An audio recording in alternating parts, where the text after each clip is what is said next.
Well, I used to think that being born Australian was one of the greatest blessings in history. Without thinking too deeply about it, I sensed we had inherited some of the best British qualities, like sportsmanship and the conviviality of alcohol. We ridiculed our friends because there was no greater compliment than offensive humour. But we didn't overdo it because brevity was the soul of our wit. Then I discovered that the British colony in Australia was founded 12 years after Americans declared that all men, not just American men, are created equal and with certain inalienable rights. And then I realised, to my delight, that their belief in liberty was also part of our Australian precious heritage. By developing in lockstep with them and marching to every subsequent war alongside them, we Australians had been imbued with Americans' rugged individualism, but somehow we cleverly also managed to avoid their gullibility for life's more superficial panaceas. For a while, we Australians even gave Americans a run for their money in the pursuit of happiness caper.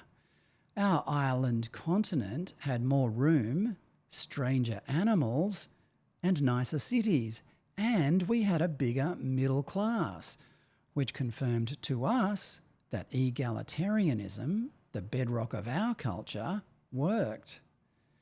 Then, in 1983, the crew aboard the Australia 2 yacht showed the New York elite that their unlimited money was no match for our gritty ingenuity. What a time for us to be alive. How brilliant were we? We were 6'4" and full of muscle, and we thought it would last forever. That it hasn't is partly our fault. We constantly called ourselves the lucky country, conveniently forgetting that Donald Horne coined the name as a warning that one day the luck would run out, because that's what luck is. It changes. We revelled in our prosperity and mocked the idea that was fundamental to our founders, that prosperity is a two-way deal. And we lazily imported vibrancy. Instead of building on the sophisticated Western civilization going all the way back to Aristotle, which we were unbelievably fortunate to inherit. But for all our complacency, at least we never deliberately sought our own demise, which it is now clear is what our government is doing with grim determination and sinister skill. As a free and prosperous nation with unlimited resources, Australia should have the pick of the richest, cleverest, most urbane migrants in the entire world. Instead, it has opened the door to millions of low-skilled peasants from third world countries who aren't even slightly interested in assimilating if they don't outright hate our culture and want to subjugate us. There is more to this than Labor, our Labor government, merely symbiotically importing freeloaders whose votes can be bought with unaffordable largesse. Our Immigration Minister, Tony Burke, has more in common with these migrants than he does with you or me, as was clear when he was re-elected to his multicultural seat back in May. As the brilliant Adam Crichton said on X last week, referring to our demographic transformation, the Australia of your youth won't remotely exist in 20 years. It will still have nice weather at least. Our cultural suicide aside, this record intake of migrants reduces our already inadequate amount of available housing. By how much? Well, the Australian Bureau of Statistics isn't saying. Its biennial survey of income and housing was due out about now, but will not be released at all because of, quote, data collection issues. In other words, ABS staff were unable to survey the people most affected by unprecedented levels of immigration because those people kept shifting between city laneways and homeless shelters.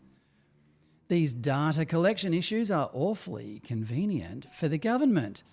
Even more conveniently, the press release announcing that the survey would not be released has mysteriously disappeared from the ABS's website. By every metric, Australia is in decline. Our energy is prohibitively expensive. Fines for relatively harmless infringements are extortionate. Manufacturing is shifting overseas, and inflation, unemployment, pessimism and social fragmentation are rising almost at the same rate as machete attacks, gangland killings and sexual assaults in childcare centres. Meanwhile, the most significant legislation the government will introduce to Parliament this year will, if passed, create a massive Soviet-style bureaucracy to police our use of the internet and will almost certainly be used to silence dissent. I never thought I'd say it, but I'm constantly contemplating leaving Australia and not coming back, except to confirm whether my predictions of the country's irreversible decline were accurate. And I'm not alone. This is a dramatic shift. Like I said, I've always thought I'd won the lottery simply by being born here. This is the country that gave me a gloriously happy childhood and allowed my own kids to grow up amid, albeit diminished, freedom and optimism. The nation state is the best known way in which to foster a cohesive, peaceful society. But a nation state is more than a bureaucracy and needs to be governed by people who have more intellect than the miserable, low IQ, mid-wit managers who currently shuffle along the beige corridors of power in our moribund national parliament. American Republican politician Robert Taft, who was son of the 27th President William Taft, explained it this way: before our system can claim success, it must not only create a people with a higher standard of living, but a people with a higher standard of character. Rather than raising Australia's character, this government is systematically and deliberately destroying it for its own electoral advantage. Curiously, the pretentious Chardonnay socialists who got behind the Republican movement are not even mildly perturbed by our nation's multifaceted decline. And of course, the federal opposition is no better. Australia has never, in its short history, needed a grassroots patriotic movement more than it does now.